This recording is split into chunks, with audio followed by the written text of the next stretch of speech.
नमस्कार, सुस्वागतम, वेलकम आप सभी साथियों का आपके अपने यूट्यूब चैनल वीएम क्लासेस पर। साथियों, इस वीडियो में हम दिव्यांगजन की एक और योजना की बात करने वाले हैं।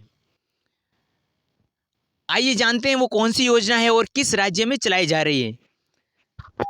देखिए साथियों, विकलांगों के लिए सरकार की तरफ से विकलांगों के लिए जो है सरकार की तरफ से कई तरह की योजनाएं सुनाई हुई हैं या चलाई हुई है, जिसके अंतर्गत विकलांगों को लाभ दिया जा रहा है। इन योजनाओं का दिव्यांगजन लाभ भी उठा रहे हैं। आज इसी प्रकार की एक योजना का हम आपको आपके सामने जो है जिक्र करने वाले हैं, जिसमें विकलांगों को खास तरह की सुविधाएं दी जाती है। ठीक है ना, खास तरह की सुविधाएं दी जाती है। प्रोत्साहन राशि के रूप में रुपये 70,000 दिए जाते हैं और यह योजना राज्य सरकार की तरफ से चलाई गई है। देखिए, ये जो योजना है इसके अंतर्गत दिव्यांगों को जो है 70,000 रुपये दिए जाते हैं। कितने रुपये? 70,000 रुपये दिए जाते हैं और ये राज्य सरकार की योजना है, ना कि केंद्र सरकार की। अब किस राज्य मतलब ये जो है स्कीम जो है, ये जो योजना है जिसके अंतर्गत 70,000 रुपये दिए जाते हैं दिव्यांगों को, विकलांगों को, तो वो किस राज्य में चलाई जा रही है? आपके राजस्थान में, मध्य प्रदेश के, आपके उत्तर प्रदेश में, बिहार में, भारत के किस राज्य में ये है, ये हम आपको आगे बताएंगे। ठीक है ना।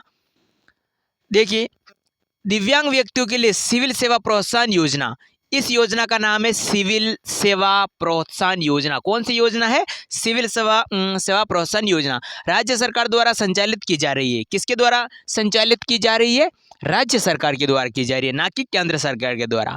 योजना के तहत दिव्यांग व्यक्तियों के द्वारा सिविल सेवा की प्रारंभिक परीक्षा उत्तीर्ण करने पर 20,000, प्रारंभिक परीक्षा उत्तीर्ण करने पर है ना 20,000, मुख्य परीक्षा उत्तीर्ण करने पर 30,000 रुपये और अंतिम चयन होने पर राज्य शासन द्वारा 20,000 रुपये दिए जाते हैं। ठीक है ना।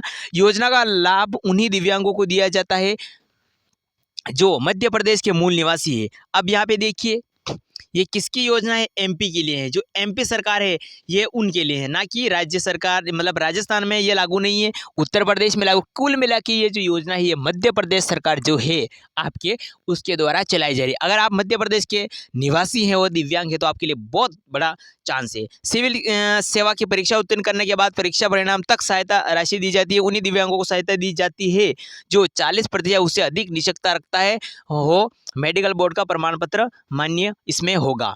अब इसे मोटा मोटा हम समझ लेते हैं साथियों। ये जो सिविल सर्विसेज परीक्षा होती है ना, मेरी बात को आप समझने का और सुनने का प्रयास कीजिए, अच्छी तरह से समझिएगा। सिविल सर्विसेज एग्जाम होता है, जो बड़े बड़े एग्जाम होते हैं राष्ट्रीय आयोजित, जैसे IAS, जो कलेक्टर बनते हैं ना वो है।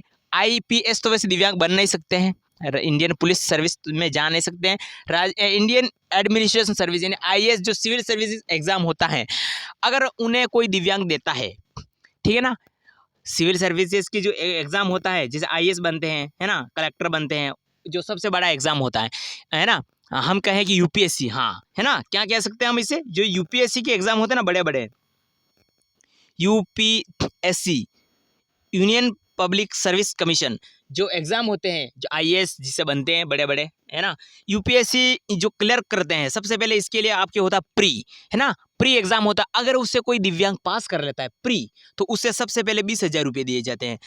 प्री के लिए कितने रुपये दिए जाते हैं? प्री के लिए कितने रुपये दिए जाते हैं साथियों?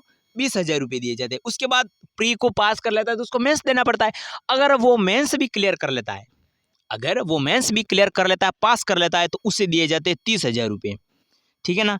उसके बाद ऐसा करने के बाद तीसरा स्टेप होता है अंतिम, वो है अंतिम सिलेक्शन, अंतिम चयन, वो होता है इंटरव्यू के माध्यम से, और वो भी अगर पास कर लेता है इससे मिलते हैं 20,000 रुपये। यानी 20, 40 और 30, 70,000 रुपये दिव्यांगों को मिलते हैं अगर कोई सिविल सर्विसेज को पास कर लेता है तो ये राज्य सरकार की योजना है। किस राज्य सरकार की योजना है? फिलहाल की अगर हम बात करें आज की, तो ये है मध्य प्रदेश में लागू। किस में है? मध्य प्रदेश में लागू है, राजस्थान में लागू नहीं है, उत्तर प्रदेश में नहीं है। कहने का मतलब मध्य प्रदेश के अलावा किसी भी राज्य में ऐसी योजना लागू नहीं है सिविल सर्विसेज को लेकर दिव्यांगों के संदर्भ में। अगर आप दिव्यांग हैं और ग्रेजुएशन कर रखी है और मध्य प्रदेश के निवासी हैं और 40% से अधिक दिव्यांग होने चाहिए, आप तो आप सर्विसेज का एग्जाम दे सकते हैं, सिविल सर्विस यूपीएससी का एग्जाम दें। और ये 70,000 रुपये जो है आपकी सहायता करते हैं, आप जब कोचिंग करते हैं, कुछ भी करते हैं, तो ये 70,000 रुपये वहाँ पर आपके काम आते हैं। ये मध्य प्रदेश की योजना है। ठीक है ना साथियों।